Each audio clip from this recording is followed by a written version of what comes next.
Moscow के आसमान में काला धुआं, रूस के सबसे बड़े एयरपोर्ट पर अफरा तफरी, तेल रिफाइनरी में आग और यूक्रेन के राष्ट्रपति की खुली चेतावनी। अगर यूक्रेन जलेगा तो मॉस्को भी जलेगा।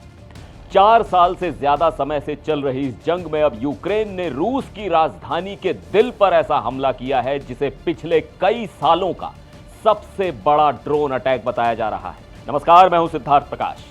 रूस और यूक्रेन की जंग एक बार फिर बेहद खतरनाक मोड़ पर पहुंचती दिख रही है। गुरुवार को यूक्रेन ने मॉस्को पर बड़े पैमाने पर ड्रोन हमला किया। इस हमले ने रूस की सुरक्षा व्यवस्था, एयर डिफेंस और राजधानी की सुरक्षित छवि पर गंभीर सवाल खड़े कर दिए हैं। रूसी अधिकारियों के मुताबिक इस हमले में कम से कम 17 लोग घायल हुए। कई जगह आग लग गई। एक बड़े शॉपिंग सेंटर में आग भड़क उठी। एक अपार्टमेंट बिल्डिंग भी इसकी चपेट में आ गई। सोशल मीडिया पर सामने आए वीडियो में इमारतों से धुआं निकलता दिखा और लोगों की घबराहट साफ नजर आई। लेकिन सबसे बड़ा निशाना बना मॉस्को का ऑयल रिफाइनरी कॉम्प्लेक्स। मॉस्को के मेयर सर्गेई सोब्यानिन ने माना कि कई ड्रोन रिफाइनरी तक पहुंचे। इसके बाद आसपास की सड़कों को बंद करना पड़ा। राजधानी के दक्षिणी हिस्से में आसमान में उठता काला धुआं दिखाई दे रहा था। इतना ही नहीं, हवा में उड़ती कालिख और काले रंग की बारिश जैसी स्थिति भी देखने को मिली। हमले का असर सिर्फ जमीन तक सीमित नहीं रहा। रूस के सबसे व्यस्त एयरपोर्ट शेरेमेत्येवो को कुछ घंटों के लिए बंद करना पड़ा। यात्रियों को सुरक्षित जगहों पर ले जाया गया। सैकड़ों उड़ानें प्रभावित हुई। बाद में एयरपोर्ट को फिर से खोला गया। स्थानीय लोगों ने भी डरावने अनुभव साझा किए। रिफाइनरी के पास मौजूद एक व्यक्ति ने एएफपी से कहा कि उसने पहले कभी ऐसा दृश्य नहीं देखा था। माहौल इतना डरावना था कि धमाकों की आवाज से लोग नींद से जाग गए। अब सवाल यह है कि यूक्रेन ने इतना बड़ा हमला क्यों किया?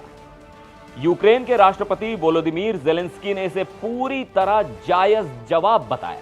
उनका कहना है कि रूस लगातार कीव और दूसरे यूक्रेनी शहरों पर मिसाइल और ड्रोन हमले कर रहा है। इसी सप्ताह कीव में एक ऐतिहासिक कैथेड्रल और यूनेस्को द्वारा संरक्षित 11वीं सदी के एक श्राइन पर भी हमला हुआ था। ज़ेलेंस्की ने कहा कि रूस के आम लोगों को भी इस युद्ध की कीमत महसूस होनी चाहिए। उन्होंने साफ शब्दों में कहा, अगर यूक्रेन जलेगा तो आपका मॉस्को भी जलेगा। रूस का दावा है कि उसके एयर डिफेंस सिस्टम ने मॉस्को की ओर बढ़ रहे लगभग 180 ड्रोन मार गिराए, जबकि रक्षा मंत्रालय के अनुसार पूरे देश में 500 से ज्यादा यूक्रेनी ड्रोन्स इंटरसेप्ट किए गए।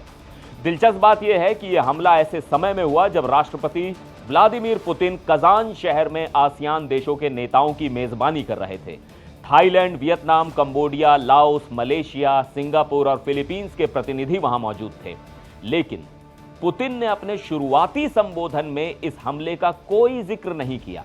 हालांकि रूस के विदेश मंत्री सर्गेई लावरोव ने चेतावनी दी है कि मॉस्को इसका जवाब भारी हमलों से देगा। उधर अमेरिकी राष्ट्रपति डोनाल्ड ट्रंप ने भी इस हफ्ते कहा कि अब रूस को समझौता कर लेना चाहिए और युद्ध खत्म करने की दिशा में कदम बढ़ाने चाहिए।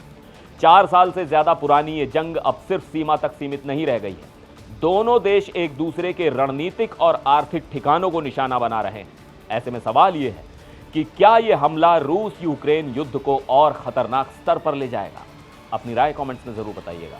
फिर मिलेंगे एक और वीडियो में। आप देखते रहिए एनडीटीवी इंडिया।